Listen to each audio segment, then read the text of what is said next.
Social Zoom Factor, episode 285. Driving results in business these days takes something special. It's a combination of the right info and the right energy. Pam Moore has both and is here to help you avoid the pitfalls and guide your business and life by leveraging and integrating social media, powerful branding, and digital marketing. Welcome to Social Zoom Factor. Now it's time to live life zoomed.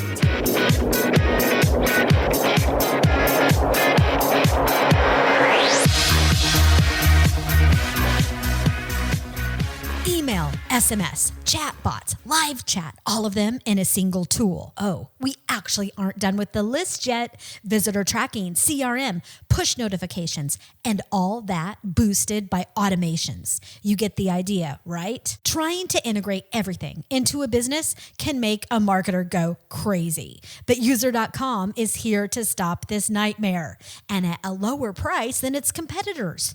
User.com is a full stack marketing machine and now is offering a special for Social Zoom Factor listeners of 50% off for 6 months regardless of plan. Plus, the first 10 to register will receive a free consultation with a User.com marketing automation expert. Go visit try.user.com/Pam to get your deal and start turning each visitor into a happy customer. Again, that is try.user.com/Pam.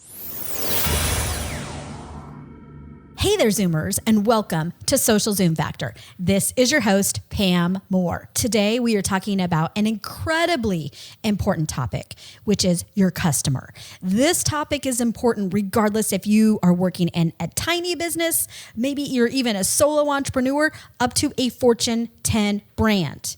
We're talking about how can you research and know your customer?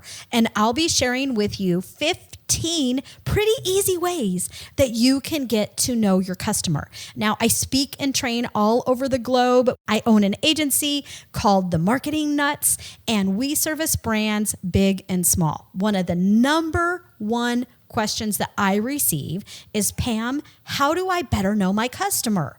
I know I need to serve them amazing content. I know I need to be relevant with them. I know I need to connect with them in a human way. I need to stand out from the crowd. And the only way you're going to do that is to make sure that you know your customer.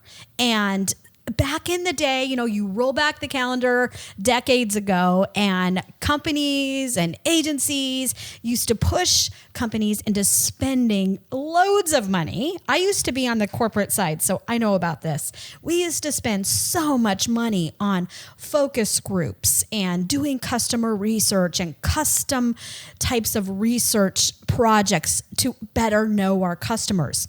The good news is things have changed, and you can now, thanks to digital and social media, it's so much easier for us to not only connect with our dream customers, but also to research them, to analyze their behaviors so that we can better serve them, so that we can create marketing programs and campaigns that will actually drive a positive return on your investment. Hooray, we all want that. So let's talk about the 15 best ways for you to research your customer. Now, in this conversation today, I'll also be including some of my favorite tools and technology, as well as some best practices for really the quickest type of research that you can do to analyze your customer, as well as a couple ideas of things that will maybe take you a little bit longer to do. Now, make sure that before you do any of this, that you define your customer. And for business to business companies who are working in a B2B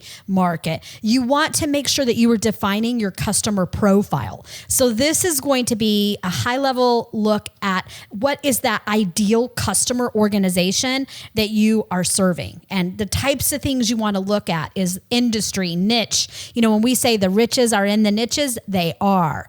Size of company, annual revenue, growth stage of business, number of employees, stage of business. Are they a startup or do you work better with more legacy type of companies that have been around a long time? So look at that customer profile that you best serve, as well as looking at your defining your buyer. So that buyer persona. And start with taking a look at who your current customers are, right? Who are those current customers? Who are your best customers? Who are the customers that you want to serve? Who are your dream customers? Who do you best serve, right? We refer to it as mutual joy and mutual value. Who do you have the most mutual joy and mutual value? We have a rule in our organization that we only work with clients where we can have both, because when we have mutual joy and we have mutual value and we're working, in lockstep together, we have amazing outcomes. So before you start your customer research, you want to know who you're researching. Who is that? What's that customer profile? And what is that buyer persona? Now, if you are brand new to audience marketing, I encourage you to check out the episode that I did right before this one. It's episode 284, and it does a deep dive into, for newbies, what is audience marketing and how to get started with an audience first marketing strategy. And so this episode is a continuation of that, where we are digging into how to research your customer. Okay. So you got your customer profile, you have your buyer personas. If you need some help with that, go to pam.online/bootcamp and you can enroll in my virtual 5-day buyer persona bootcamp. I'll teach you how to build out your customer profile in less than an hour a day, 5 days. You will define not only your customer profile, but I'll help you create and prioritize these buyer personas so you can make sure that every message you're creating, every piece of content, every video, every audio, no matter what type of content you're creating, it's aligning to the needs of your audience. That's your first step to make sure that happens. And you can also download my free buyer persona worksheet at pam.online/mybuyer. Go grab it. Now, number one way for you to research your customer is just ask them during natural conversation. And if you have a brick and mortar type of company, maybe you have, a gym or a day spa or an ice cream shop or a salon, you have a company where people are coming into your business on a regular basis, a restaurant. Ask them during natural conversation. And so as you start to put your research plan together for what you need to know about your customer, you can train your team to be asking these types of the type of questions that you need to learn about your customer. And it doesn't have to feel awkward. Just make it natural. It doesn't need to feel awkward. And it should be simple questions that help you better know your customer, that are just part of what you do for your business. Now, one great example would be just a gym. And I work out at Orange Theory. Yes, I am addicted. And so let's pretend that Orange Theory is wanting to work with other local businesses that support their type of dream customer. One thing they could ask me is, hey, what's your favorite place to get coffee, Pam? They know I love coffee. Or Pam, what's your favorite restaurant? I know there's a lot of new restaurants that have opened up recently. Or they could ask me what type of sports pre-workout drink that I drink before I come to the gym. I mean, there's a million questions that they could ask me that I wouldn't think was awkward if they asked me that question. And I would gladly answer it and help them, without knowing it, put together their marketing strategies. So just make it part of your natural conversation. This can happen also if you don't have a brick and mortar business and maybe you're only working with customers through email or through Zoom calls or through the telephone. Maybe you serve them through the web. Whenever you are talking with them and any type of digital conversation or phone conversation, you can ask those questions. Number 2 way that you can know your customer very quickly is by launching or optimizing your email marketing program. Now, if you don't have an email marketing program, you are seriously missing out. Anybody who tells you that email marketing is dead, honestly just doesn't know how to do email marketing. And I'll tell you, email marketing is one of the top ways that we continually drive business and stay in human to human connection with our target customers. We serve relevant value on a weekly basis to our audience that keeps us connected to our audience, inspires them to action, generates traffic and leads and conversions for us and our clients. So if you are not doing email marketing, you need to really be looking at if maybe email marketing could help you. Now, once you get your email marketing program going, then you have a gold mine of data to understand your customer. You can see what content is driving the desired action, what content is driving conversions and sales, what topics are best working, what promotions are best working with your dream customer. You can look at, what are they opening? What are they clicking through? What are they buying? And what are those words in that content that help drive that desired user action?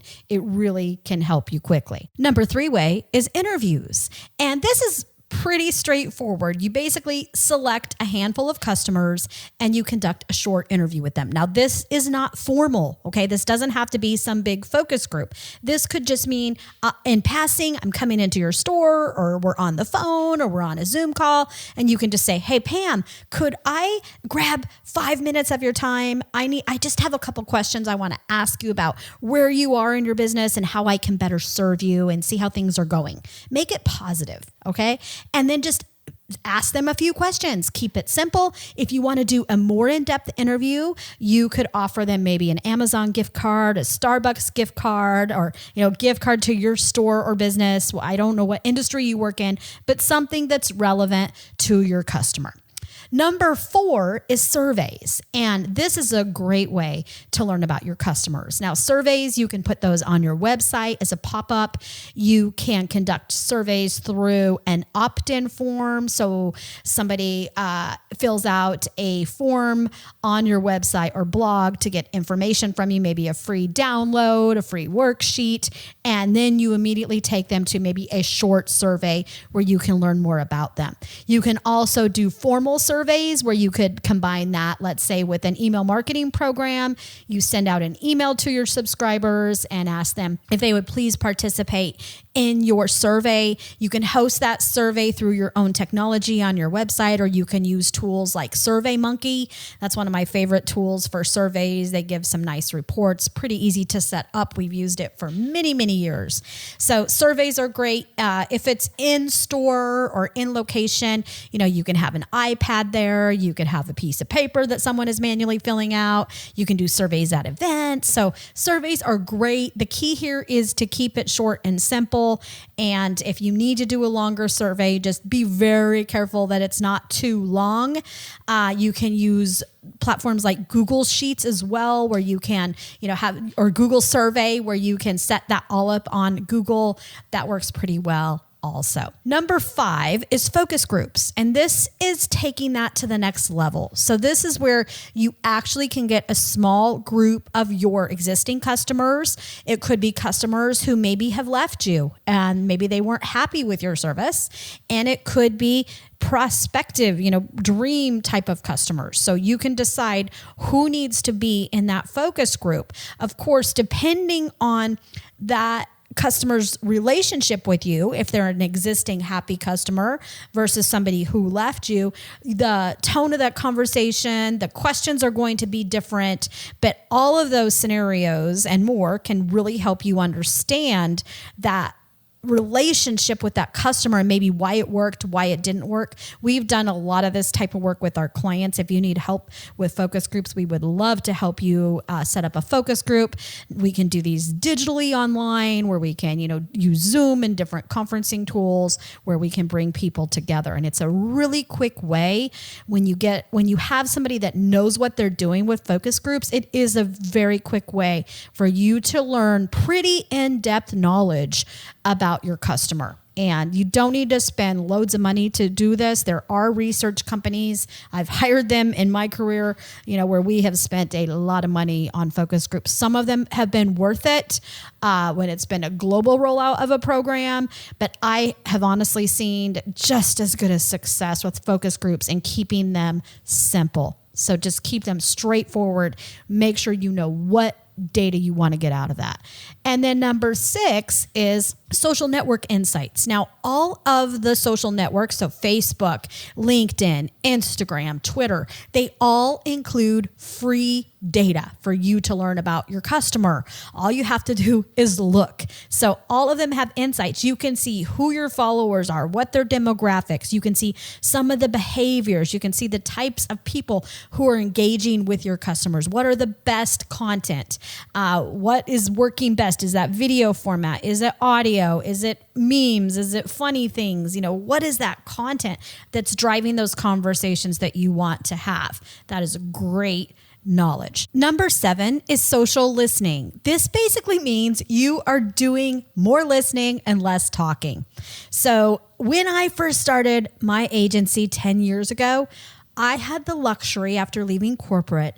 I spent about 6 months of doing a lot of social listening before I really entered in a big way the digital and social web. So as I was building my brand and engaging and doing those things, it went super fast because I knew my customer. And a lot of our clients come to us and they say, Pam, do for our business what you did for yourself, what you did for your agency and your own personal brand. And they always want to know what the magic sauce is. The magic sauce is I know who I'm serving. I know what my audience needs from me and I listen. So now when it comes to social listening, you can utilize tools. And I don't have time right now in this episode to go into all the social listening tools that are out there or what's the right one for you, because it depends on a lot of factors. How big is your company? Do you have a social footprint out there of data to analyze currently? What's your budget? What's your goals? But you want to go to Google, do a search for social listening and tools, and then you can get a list of those and see kind of what is going to work for you. Some of my favorites, we use Agora Pulse. And if you go to pam.online/Agora Pulse, and that's AGORAPULSE, you can get 2 free months for your subscription by using my link.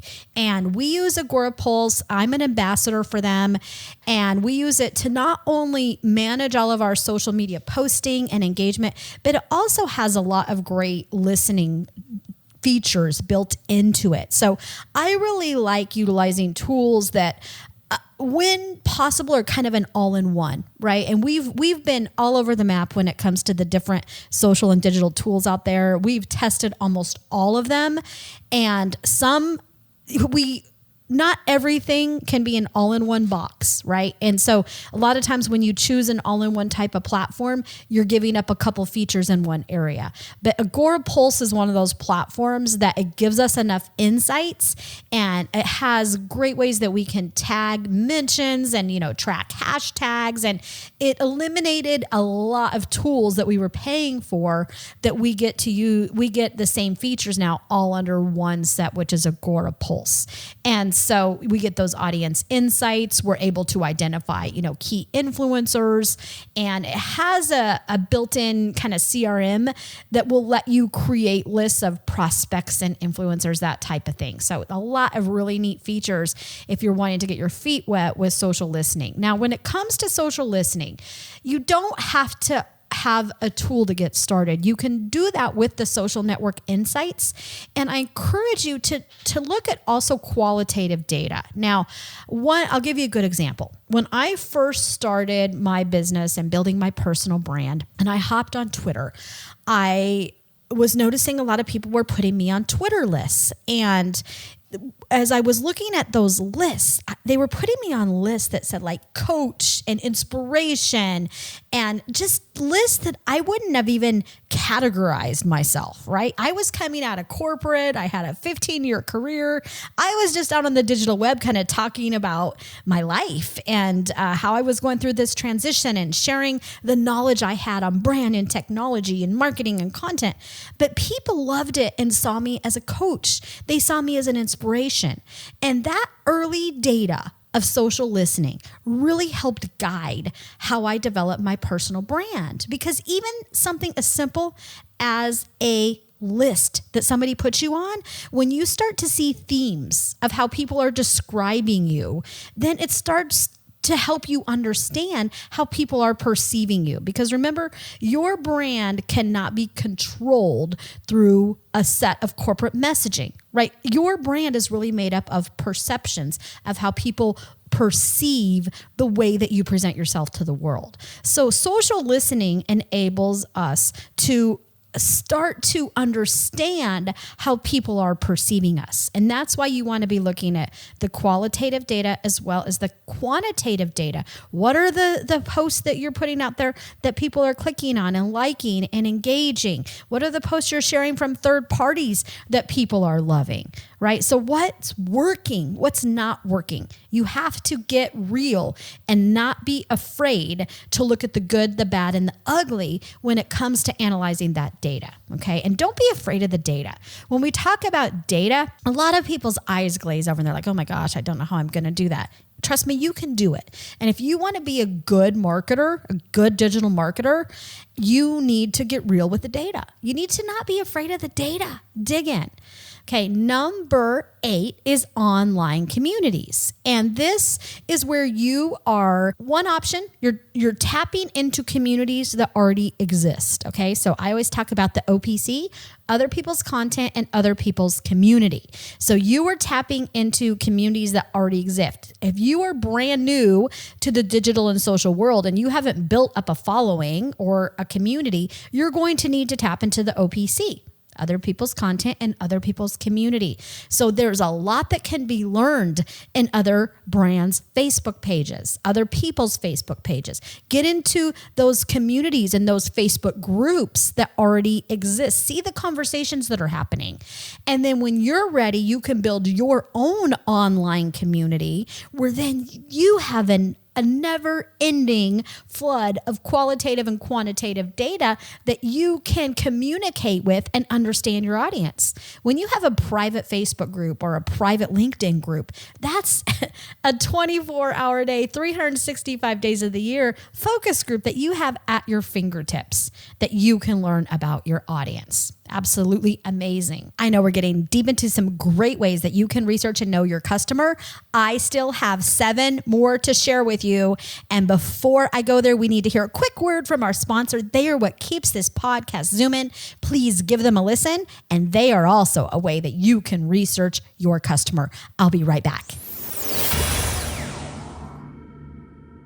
Trying to integrate different tools into a business can make us go crazy. And the worst part is that all this granularity also means you lose data. Our new partner, Usercom, is a full stack marketing machine that helps businesses integrate under one umbrella all those vital marketing and customer support activities. Email marketing, SMS campaigns, web and mobile push notifications, call center activities, chatbot and live chat, visitor tracking, visual sales pipeline, customer relationship management, and obviously automation. Think about an automated sequence that engages and converts your leads via email, drives upsells with SMS campaigns, and answers customer questions via chat. Study after study is showing that opening a conversation with the visitor will drastically increase your conversion. User.com makes it super easy to interact with your customers even when you sleep. It also integrates with all the tools you and your team love to use, like Slack, Zoom,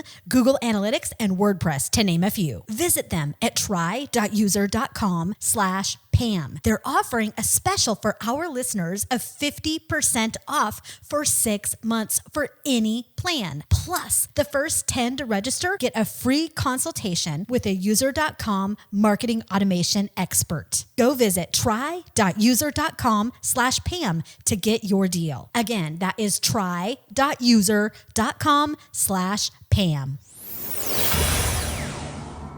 I'm back. Okay, let's dig right in. Number 9 way that you can research your audience and know your customer is to understand their digital user behavior on the properties that you own.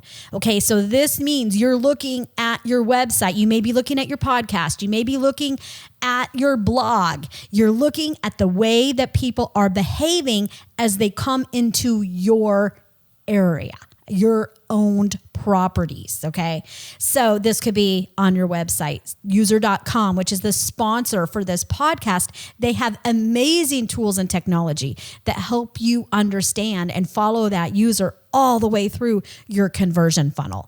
And even looking at number 10 I have, which is web analytics, Google Analytics, this ties right into that. Google Analytics is a gold mine to understand your customer, okay? So when you combine like a Google Analytics with a user.com, you can really be defining how that user is engaging once they're getting to your website or your blog. So if you are right now getting a ton of traffic to your website, and maybe it's not a ton, but for you it's a ton, all right? So you're getting more than you got before, but you're not converting it.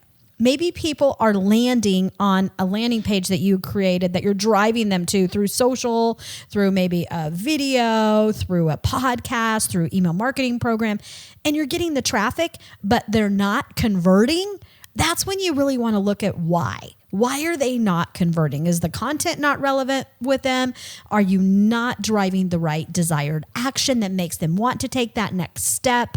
Why are they not moving through that conversion funnel? You need to understand that. And it's that digital user behavior that's going to help you understand where you need to tweak your conversion funnel. Now, I covered the digital marketing conversion funnels in a nutshell and how you can get more leads and sales on autopilot for newbies. And that was in episode 280. And it is an in-depth, deep dive into the 3 major phases of a conversion funnel. So your top of funnel, middle of funnel, and bottom of funnel. I highly encourage you to check that episode out. If when I mention the word conversion funnel and you just freak out, you're like, Pam, I don't even know what that is, go check out episode 280. It also has a full visual guide you can grab that you can get at pam.online/more sales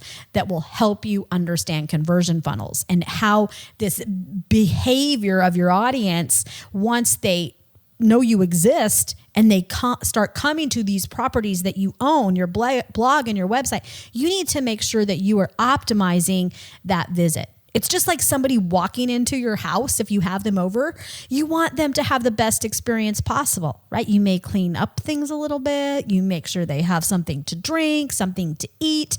You want them to have a good experience. Same thing with your digital properties. What is that behavior? Are people liking hanging out there, or are they wanting to pop out as soon as they get there? Number 11 is a pop-up on your website. Now, this is one of those things you got to be careful with. You don't want to be too intrusive. And if you have a pop-up on your website right now and you are seeing a ton of traffic but not a lot of leads, you want to or conversions, you want to make sure you're looking at that digital user behavior. Go look at Google Analytics and see where are people bouncing out of your page, of your website. If people are coming to your website and they're bouncing out in 10 seconds, you got a problem. All right. You need to figure out what's causing that problem. Is it a pop-up? Is it that your page isn't loading fast enough? Is it not mobile responsive? Or, and that's where pop-ups, you really need to be watching the data and make sure you're not pushing people away. But with a pop-up, you can do research. A pop-up, you can have people opt in to receive more information from you. And then you could nurture them through an email marketing program to learn more about them. But pop-up on a website, when done right, can work very, very well for customer research. And one of my favorites, I know there are a lot of different pop-up tools that you can use, but I really like Get Site Control. It's simple. It's affordable. I think I pay like $10, $15 a month per property, and it is really easy to set up, has a ton of features. So go check that out, and that'll get you can get started, within a few minutes of getting that on your website. Number 12 is industry reports. So this basically means you are looking at reports that already exist about your target audience. And this is why you need to know who your target audience is so that you can make sure you're researching the right people. But Google is your best friend here. So just do and particularly coming up to a new year where we are right now, headed into 2021, you can just start doing research for, enter your specific industry or niche, and then enter the year and just look for relevant recent industry reports that'll help guide those decisions you need to make on prioritizing your audiences and knowing more about them. You will be amazed how much just free data is out there. And also there are paid reports that you can buy, but I would definitely start with the free reports first. Number 13 is keyword research. Again,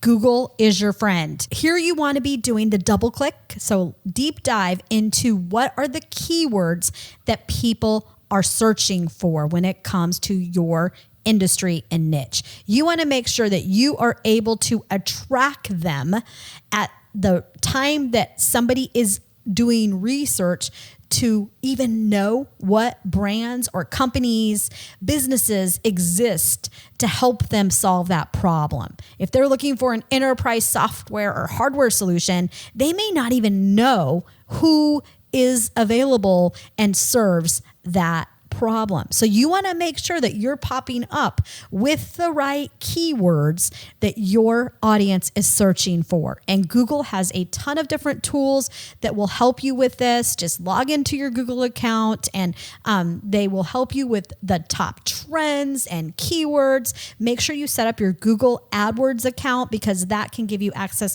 to a lot of different tools. And there's a lot of different tools out there as well. I don't have time to go into all those, but SEMrush is another one of my favorites. Again, Google is your friend here, so just do a search for keyword research on Google and pick your flavor. Okay, number 14 is Google it yourself. Okay, Google what you think your customers are searching for. Now, the average buyer, consumer, B2B person is going to consume 10 to 12 pieces of content before making a buying decision. So if you don't come up in search, it's all for nothing. You need to make sure that you are coming up in search and that you are optimizing your digital properties. Okay. Number 15 is take a look at tools that summarize trending and hot content. So there's Google Trends. I love BuzzSumo. So BuzzSumo is fantastic for researching top content, top influencers, top blogs and websites and topics and hashtags. So you can get about everything you need to get started with trend data with Google Trends and BuzzSumo. You're welcome. So there you have it in a nutshell. 15 ways that you can research and know your customer. You can start using all of these methods immediately. I wish you the best of success. Make sure you check out my training. Like I mentioned, go to pam.online/bootcamp for my 5-day buyer persona bootcamp, and then download my free buyer persona worksheet at pam.online/mybuyer. That's a wrap. If you're ready to Zoom your business and Zoom your life, then don't let the end of this episode be the end of your journey. Visit socialzoomfactor.com/Zoom for incredible free resources and guides. And be sure to join the Social Zoom Factor mailing list so you never miss an episode. We'll see you next time on Social Zoom Factor.